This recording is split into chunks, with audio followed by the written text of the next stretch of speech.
Saya bersekolah di SDN 1 Sungai Dangkul kelas 5. Cita-cita dosen, hobi saya bermain bulu tangkis. Sistem pencernaan. B. Sistem pencernaan. Pernahkah kamu merasa lemas saat belum makan seharian? Mengapa hal itu dapat terjadi? Makanan merupakan sumber energi utama yang diperlukan. Ketika kita telat makan, tubuh akan kekurangan energi sehingga menyebabkan reaksi lemas pada tubuh. Lalu, bagaimana tubuh bisa mendapatkan energi dari makanan yang kita makan? Hal ini berhubungan dengan materi sistem pencernaan yang akan dibahas. Ayo pelajari bersama. 1. Nutrisi dalam makanan. Untuk menjaga tubuh tetap sehat, kita harus selalu makan makanan yang mengandung nutrisi. Selain itu, makanan tersebut juga harus dikonsumsi dengan aturan yang benar agar bermanfaat bagi tubuh. Pengaturan dalam mengonsumsi makanan tersebut sering disebut dengan istilah gizi seimbang. Bagaimana gizi seimbang itu? Untuk memudahkan masyarakat Indonesia untuk menjalani pedoman gizi seimbang, Kementerian Kesehatan RI menjelaskan lewat gambar tumpeng. Perhatikan gambar berikut. Gambar tumpeng tersebut tidak hanya berisi panduan mengukur porsi makan, melainkan juga panduan pola hidup sehat secara keseluruhan. Tumpeng gizi seimbang terdiri atas 4 lapisan. Dari puncak tumpeng hingga ke bagian dasarnya akan semakin melebar. Itu mengatakan bahwa semakin besar area lapisan tumpeng, gizi tersebut akan semakin dibutuhkan dalam jumlah yang banyak. 2. Organ sistem pencernaan. Pernahkah kamu berpikir kemana perginya makanan yang kamu makan? Sebelum tubuh memanfaatkan makanan yang kamu makan, makanan tersebut harus diolah menjadi halus dan lunak. Hal ini bertujuan agar zat makanan menjadi lebih sederhana, sehingga memudahkan dalam proses penyerapan nutrisi. Proses pengolahan makanan dalam tubuh kita tersebut terjadi di dalam organ-organ pencernaan. Terdapat 2 macam proses pencernaan makanan, yaitu pencernaan mekanik dan kimiawi. Pencernaan mekanik itu yaitu proses penghancuran makanan menjadi potongan yang lebih kecil. Contohnya adalah pengunyahan makanan oleh gigi. Adapun proses pencernaan kimiawi adalah penyederhanaan zat-zat makanan oleh enzim pencernaan. Sistem pencernaan manusia terdiri atas organ mulut, kerongkongan, lambung, usus halus, usus besar, dan anus.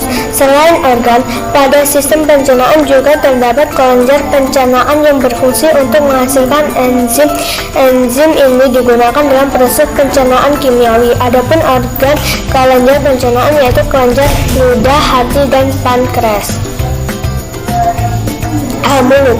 Mulut merupakan pintu masuk makanan di mulut. Makanan akan dicerna secara mekanik dan kimiawi. Pencernaan mekanik yang terjadi di dalam mulut dibantu oleh gigi dan lidah. Gigi berfungsi untuk mengubah makanan menjadi lebih kecil dan halus. Terdapat 3 jenis gigi pada manusia, yaitu gigi seri, gigi taring, dan gigi geraham. Lidah berperan dalam proses pencernaan mekanik, yaitu dengan cara membolak-balikan makanan serta membantu menelan dan mendorong makanan menuju kerongkongan. Pencernaan kimiawi di dalam rongga mulut dilakukan oleh enzim amilase yang berfungsi memecahkan karbohidrat menjadi gula. Kerongkongan adalah saluran yang menghubungkan rongga mulut dengan lambung. Pada kerongkongan terdapat otot yang berfungsi untuk membawa makanan masuk ke lambung. Gerakan pada otot kerongkongan ini disebut dengan gerak peristaltik. C. Lambung. Di dalam lambung terjadi pencernaan mekanik dan kimiawi. Secara mekanik, makanan dihaluskan oleh gerak otot dinding lambung sehingga menjadi sangat halus. Secara kimiawi, pencernaan dalam lambung cairan tersebut berupa asam dan enzim. Larutan asam berfungsi memecahkan makanan dan dapat membunuh kuman yang dapat menyebabkan penyakit. Adapun enzim berfungsi untuk membantu pencernaan makanan. D. Usus halus. Makanan yang sudah dicerna oleh lambung kemudian memasuki usus halus. Usus halus terdiri dari 3 bagian, yaitu usus dua jenis jari, usus kosong, dan usus penyerapan. Di dalam jenis usus dua jari dan usus kosong, makanan dicerna secara kimiawi dengan bantuan enzim amilase, lipase, tripsin, maltase. Kemudian makanan akan memasuki bagian usus halus terakhir, yaitu usus halus penyerapan. Pada bagian ini terjadi proses penyerapan sari makanan. Sari makanan diserap melalui jonjot usus yang disebut villi. Usus besar, rektum, dan anus. Makanan yang tidak dapat diserap di usus halus akan masuk ke usus besar.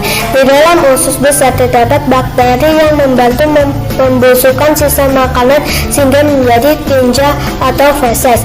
Makanan yang sudah menjadi feses kemudian akan masuk ke bagian rektum. Rektum merupakan bagian bawah usus besar yang berfungsi sebagai tempat penampungan feses sementara. Saat rektum terisi penuh oleh feses, otot-otot rektum akan terangsang dan kemudian feses akan keluar melalui anus. 3. Penyakit pada sistem pencernaan manusia. Pernahkah kamu mengalami kesulitan saat buang air besar? Meskipun tidak sakit, hal tersebut sangat mengganggu, bukan? Kesulitan buang air besar atau biasa disebut konstipasi merupakan salah satu contoh penyakit sistem pencernaan. Selain kesulitan buang air besar, terdapat beberapa penyakit lain yang dapat menyerang sistem pencernaan manusia. Berikut adalah contoh penyakit pada sistem pencernaan manusia. Sariawan. Sariawan adalah luka atau peradangan yang dapat terjadi pada rongga mulut dan lidah. Sariawan dapat disebabkan oleh banyak hal, antara lain cedera saat menggosok gigi, infeksi atau alergi, dan kekurangan vitamin C. Diare. Diare adalah penyakit yang membuat penderitanya sering buang air besar dengan kondisi feses yang encer atau berai. Diare biasanya disebabkan oleh infeksi bakteri yang berasal dari makanan atau minuman yang dikonsumsi. 4. Cara memelihara kesehatan sistem pencernaan.